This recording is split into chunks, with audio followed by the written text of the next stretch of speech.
Hi, everyone. I am back again, and today I'm going to be going over the Synastry chart between Billy Ray Cyrus and Elizabeth Hurley. I really wanted to see what was going on behind the scenes with these two because now they've gone Instagram official and they're dating. So I really wanted to see what was going on behind the scenes, and this is really fascinating. So grab your popcorn. Now, before I get into their compatibility chart, I just want to say that I will be uploading my green flag Love Will Last video after this. So I'm going to get started on these two.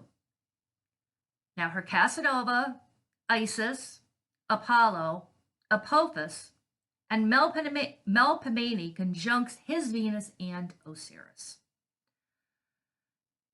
Now, this is crazy because there's so many asteroids here, and it's making very strong connections to his Venus, the love planet. Her Isis conjuncts his Osiris. If it was just those two asteroids, that would be very nice because it could be a soulmate connection. Now, Isis and Osiris were legendary in Greek mythology. They were bonded by love and devotion.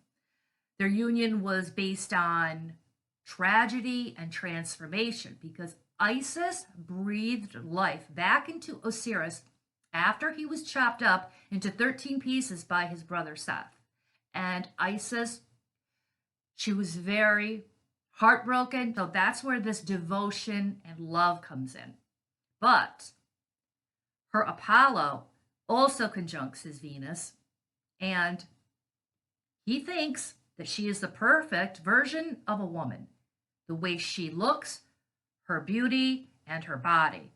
Now, combine that with the asteroid Casanova that is also conjuncting his Venus, and now you have irresistible, charming energy coming his way. This is potent for seduction, and Casanova can be the master of illusion.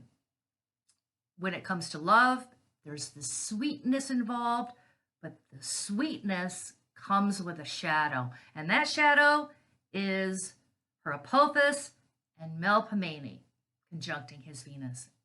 So there is a fatal attraction energy going on here. Apophis will destroy whatever it touches and can be the catalyst for a doomed and tragic relationship. So basically, he is setting himself up for tragedy because his Venus conjuncts his Melpomene. So in a natal chart, whatever conjuncts your Venus in the man's chart, that's what he's going to look for in a woman who he's going to attract into his orbit. So in this instance, like I said, he's looking for a woman who will ultimately betray him. He sets himself up for tragic relationships, and he won't see the curtain drop until the final act is over.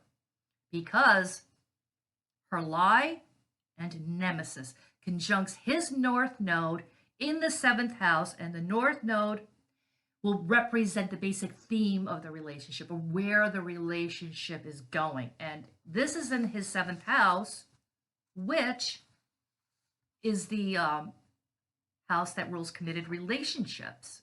Nemesis has to do with a fated betrayal. So you have to be careful who you trust in love. There's going to be this painful karmic unraveling. This ties perfectly into her Venus trining his Neptune. She has the ability to disarm him, make him fall in love with her, the idea of her. And that is why Nemesis is very potent here, because he's enchanted and she fits the script. She's the ideal woman, the way she looks and the way she carries herself and her beauty, and that ties back to her Apollo conjuncting his Venus. So now we have Nemesis conjuncting the North Node in the 7th, and this says you had to learn Billy, because this has to do with, like I said, betrayal. A betrayal behind the scenes that comes from within your camp. and lie is involved here. So I think there's going to be betrayal and lies. And this links back to her Apophis conjuncting his Venus, the fatal attraction. So this, this seems like a gift to him. There's some good aspects, and it seems like a gift because they're so lovey-dovey, but it's an illusion. It's an illusion because of the Venus trining Neptune, and there's karmic lessons here involved as well. One of the good parts, well, there are some really good positive aspects in this chart. His Alma conjuncts her child, and Alma is like a mini moon. There's soul here.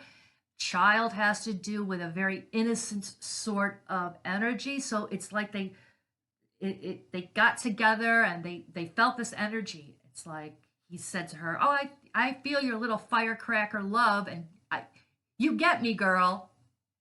And her Agapanor conjuncts his descendant, and that has to do with love and unconditional, but I think it's going to be one-sided because on his part, well, I think he's going to be feeling all the love and the idealism, the rose-colored glasses, but I think it's going to be one-sided because of her nemesis and lie is conjuncting his north node, like I said.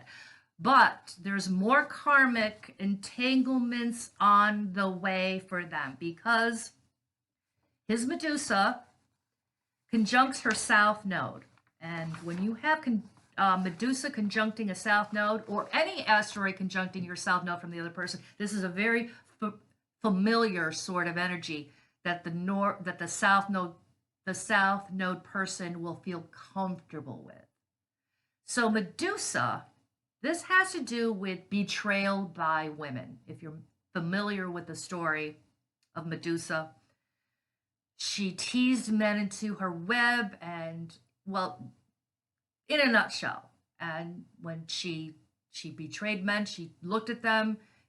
When they looked at her, she turned them into stone because her hair was full of snakes. But so Medusa, this is the karmic lesson for him. I think that in a past life connection, he probably betrayed her in a past life, and now there's this karmic retribution. She is going to be comfortable with the archetype of Medusa. She's going to be the Medusa in this lifetime. So this is really like a payback karmic cycle going on. And she's going to be fulfilling that role in this lifetime with him, which will coincide with his Chiron conjuncting her Medea, 0 degrees. So this is like him with a slow healing burn.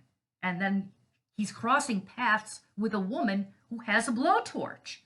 So Medea was known, or is known, for vengeful energies, having retribution and justice. So she's going to scorch him, and he's going to remember all of the times that he was burned by other women. And this ties back to the Medusa conjuncting. His Medusa is conjuncting her south node, so these two kind of tie in together. And Medusa is in the sign of Sagittarius. It's a fire sign, so that's why I brought in the metaphors of being torched by Medea and the slow healing burn. And she's going to scorch him with her nemesis and lie conjuncting his north node. Now, Chiron and Medea are in the sign of Pisces, and that energy will play in as well because of Venus trining Neptune, and also there's going to be this emotional sort of fog that blinds both of them with rose-colored glasses, and Neptune is ruled by Pisces. So there's karmic lessons here, and that lesson, I think, for him is wrapped in beauty, dipped in trust, but hollow underneath. It's a divinely staged illusion, in my opinion. So we'll see how this works out, but I've said many times, the charts don't lie. One last note. Her swindle conjuncts his Neptune. So here we go again. Neptune, foggy energy, illusions, rose-colored glasses. Swindle has the same energies of Nemesis. There's lying, possible cheating, swindling behavior. It pretty much speaks for itself. Con artistry. Casanova will fit into this as well, and he's blind to it. He doesn't see it. There's rose-colored glasses due to her swindle conjuncting his Neptune. So that's all I have, and I will be back again. And if you liked this video, please share and subscribe, and I will be back shortly. Have a nice day.